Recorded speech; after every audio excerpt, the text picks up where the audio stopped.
Chabot. Je suis toujours avec Thuliette Nguyen et Paul Kagzak, deux écrivains dont les derniers romans étaient finalistes au prix des 5 continents de la francophonie en 2020. On a abordé la question du contexte historique dans un entretien précédent. On va continuer avec un autre point commun qu'on identifie assez rapidement quand on traverse les deux œuvres, et je l'appellerai comme ça, c'est l'abandon parental.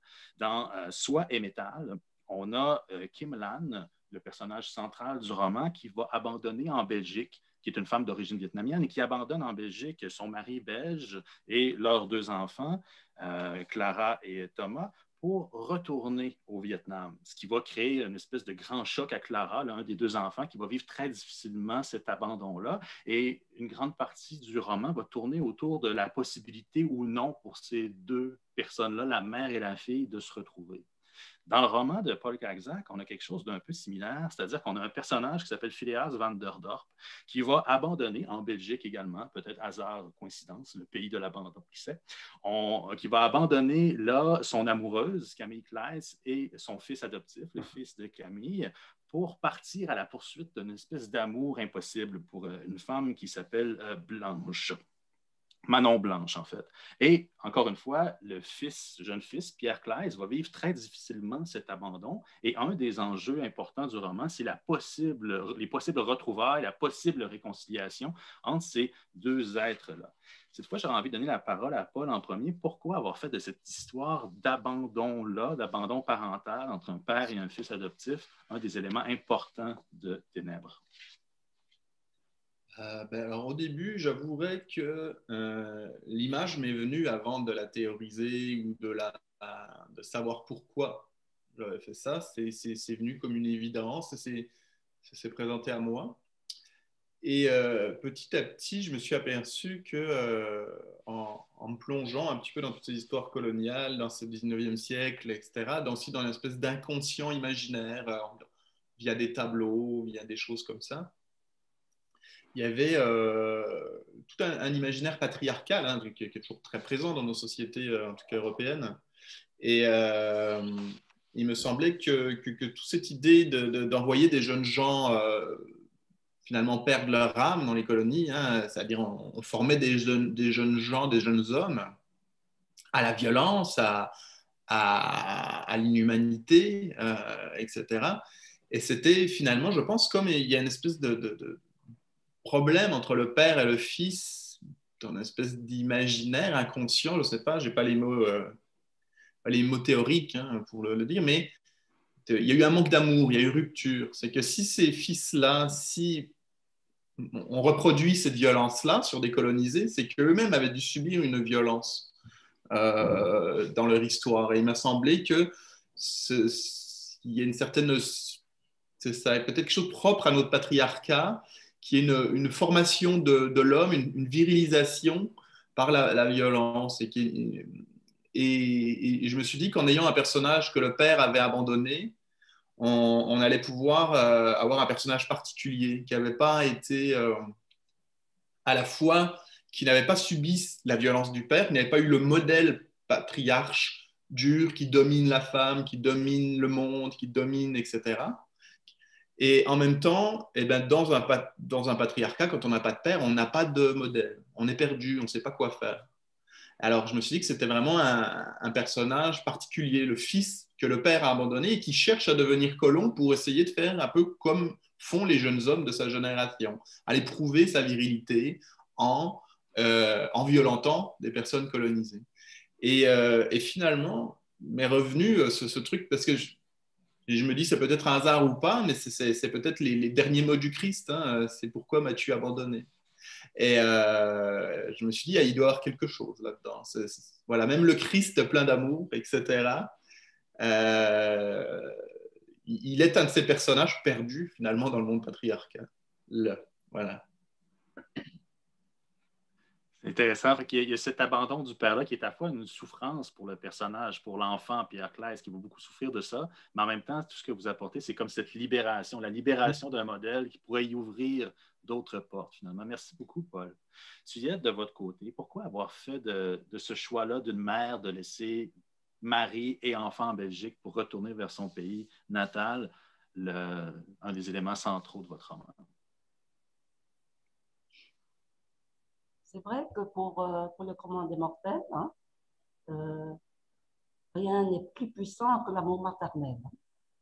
Et c'était un pari que j'ai fait. Pourtant, j'ai quand même pris la précaution de donner à Clara quand même 16 ans et Thomas 14 ans. Donc, ce n'était plus des enfants de 3 mois ou de 5 ans qui ont encore naturellement besoin de la présence de la maman. Et là, ils étaient quand même en voie de devenir. Ils n'avaient pas projeté de partir. C'était une sorte de destin ou bien de route, de rendez-vous. Elle était tombée sur une correspondance ancienne et ça a soulevé en elle des sentiments. Et suite à quoi elle ne voulait pas partir parce qu'elle disait à son mari, elle aimait son mari, elle aime ses enfants. Mais bon, finalement, c'est son mari plus ou moins qui dit, OK, voilà, si tu te sens mieux de partir, tu pars, voilà. Tout. Mais c'est quand même pas l'abandon parental qui est le sujet de thème du livre. C'est la raison derrière cet abandon.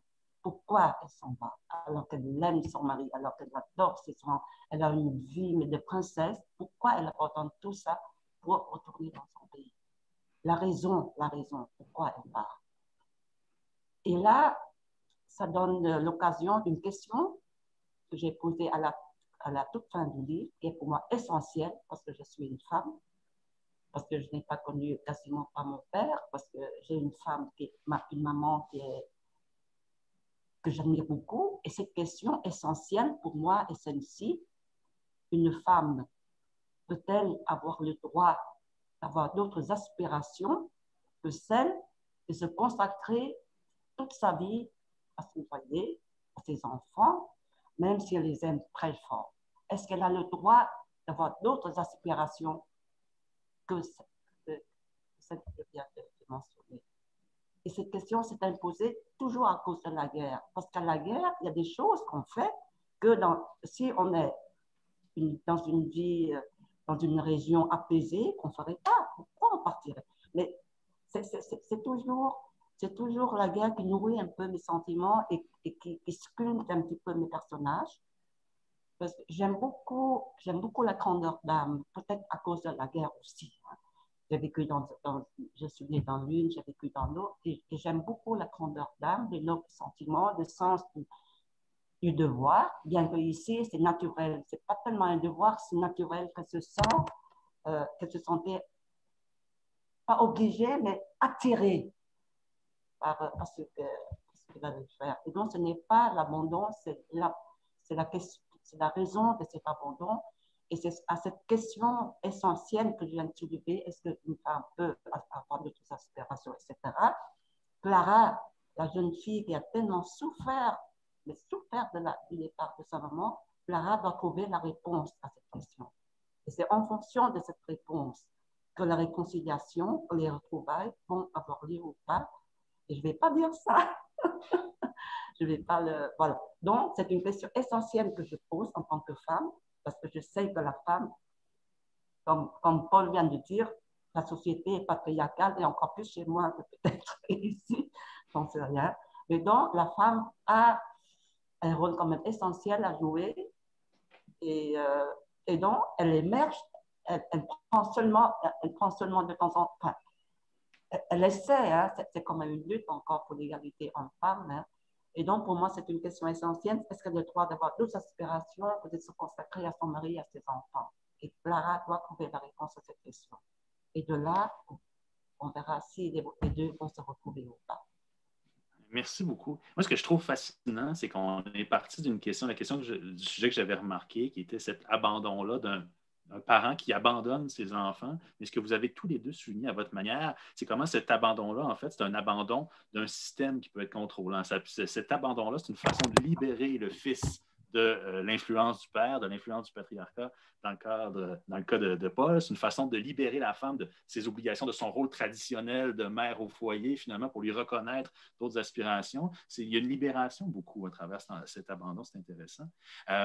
J'aimerais vous entendre un peu sur deux éléments qui sont reliés à tout ça, à tour de rôle.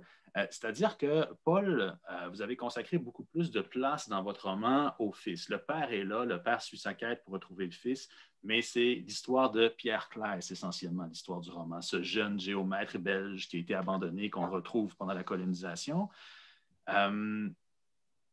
Et de l'autre côté, Thuillette, c'est surtout la mère qui l'intéresse. Clara est là, la fille est là, elle a vécu cet abandon, mais le roman tourne davantage autour de la mère. J'ai envie de vous lancer la question. Paul, qu'est-ce que vous avez pu découvrir sur le rôle du père dans cette histoire-là? Vous êtes concentré beaucoup sur le fils, mais est-ce qu'en écrivant sur la vision de ce qu'est un père, de ce que veut un père, il y a des choses qui sont apparues dans l'écriture qui ont pu nourrir votre réflexion? C'est ambigu parce que le père que je mets en scène, il déraille complètement. C'est-à-dire qu'il a essayé de prendre le rail du père, puis ça l'a emmené, mais alors ça a déconné, quoi. Donc, je ne sais pas si j'ai mis. Je pense. Ensuite, on arrivera à la question de l'amour, mais ce que j'ai découvert, oui, c'est qu'il y a un amour. C'est pas parce qu'on abandonne qu'on n'aime pas. Ça a été. Mais, même si moi je ne suis pas père, par exemple, hein, mais je l'ai compris. L'abandon ne signifie pas le désamour. Et je pense que, comme Gabriel, vous le disiez très bien, hein, il a du sens dans un système, l'abandon, plus qu'entre deux personnes. C'est un abandon par l'entremise d'un système, mais ce n'est pas l'abandon d'un amour pour une personne. C'est pas, voilà. Donc ça a été, oui, quelque chose qui est apparu dans l'écriture, parce qu'en même temps, voilà, j'écrivais de façon assez improvisée. Donc, je savais où je m'en allais, mais je découvrais un petit peu où les choses me menaient. Et donc, ça a été une forme de bonne nouvelle, d'une certaine façon. Mais l'autre question étant, voilà, la place, par exemple, dans un patriarcat colonial, quelle est la place pour ces hommes qui sortent du rail? Est-ce qu'il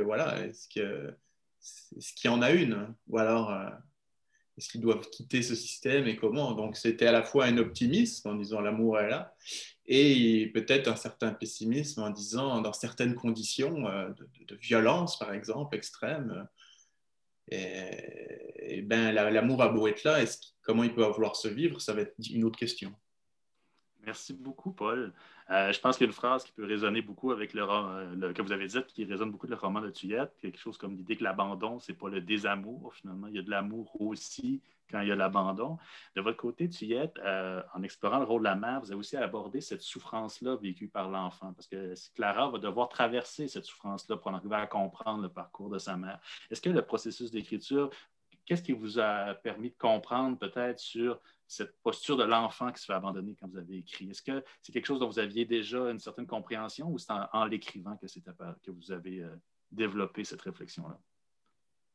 Je pense que je l'ai dit peu avant, hein, que je disais que maman nous mettait les filles au pensionnat et chez les sœurs, les bonnes sœurs, et les garçons chez les frères. Donc, pourquoi? Parce qu'elle, je ne dirais pas qu'elle avait les mains libres, mais parce que pour elle, l'important, c'est d'abord de donner une éducation à ses enfants, et ensuite, elle poursuivait son combat contre le communisme, parce qu'il y avait la guerre entre le Nord et le Sud, et donc, bien sûr, elle ne voulait pas que le Nord gagne et que tout le pays devienne communiste, et donc, elle était très occupée à ça. Donc, pour elle, c'était à la fois un cadeau et par amour pour une cause. Et donc, bon, ça, c'est son point de vue. Et moi, je me suis toujours demandé si j'avais souffert de cet abandon. Je ne saurais pas le dire. Je ne sais pas, je ne pense pas que j'avais souffert sur le moment. même quand j'étais petite, on n'avait pas le droit de souffrir hein, chez nous. C'était un luxe de souffrir. Hein. Je l'ai compris déjà à 10 ans, parce qu'il y avait des choses tellement plus importantes que ici, que dans un pays apaisé, on trouve que la maman, la présence de la maman est essentielle au développement de l'enfant, mais chez nous, c'est pas du tout. Donc, pour nous, tout ce qui ressort un petit peu de pas ceci, de pas cela, c'est un peu du luxe. Maman disait toujours, on n'a pas le luxe de souffrir. Et donc, voilà, j'ai un peu avalé ça. Et plus tard, quand j'ai un peu plus réfléchi, je me disais, tiens, mais quand même, j'ai quand même besoin de maman. Et je n'ai pas étudié je n'ai pas étudié la psychologie, mais j'ai lu un peu sur la sublimation, hein, Freud et tout ça. Et d'après moi, c'est quand on tire de ces manques, de ces souffrances, quand on tire de ça quelque chose dont on peut être fier pour dépasser. Et je crois que c'est à cause de ça que je ne souffre pas, ou que je souffre, mais que je ne sais pas, mais je ne sais pas. Je ne sais pas si je souffre ou pas. Toujours est-il que j'ai écrit. Et en écrivant, je pense que j'ai supprimé un petit peu ce qu'on pourrait appeler par souffrance. Mais en tout cas, je n'ai jamais voulu à maman, jamais. Je l'ai toujours remerciée parce que ça coûtait cher.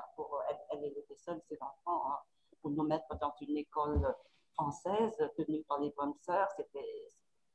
Ça coûtait très cher et elle nous avait donné ça.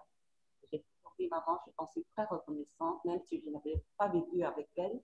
Si on mettait des années bout à bout, le temps que j'étais au pensionnat, puis je suis venue étudier ici, puis elle est partie vivre aux États-Unis, bout à bout, j'ai passé 4 ans avec elle, hein, depuis toute ma vie. Donc, mais je sais pas, je crois qu'on est arrivé à une philosophie où on n'avait pas le droit de prétendre parce qu'en temps normal, on a le droit de prétendre.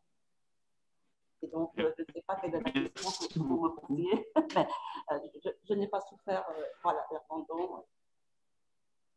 Je l'ai écrit. Merci beaucoup, Thuliette. Merci beaucoup, Thuliette. Merci beaucoup, Paul, pour ces réflexions autour de l'abandon dans vos 2 romans. On va avoir l'occasion d'approfondir. On a déjà abordé le thème de l'amour discrètement à travers vos réponses, à travers ce que vous m'avez dit jusqu'à maintenant. On va avoir l'occasion d'en reparler bientôt. Merci beaucoup. On se revoit très bientôt.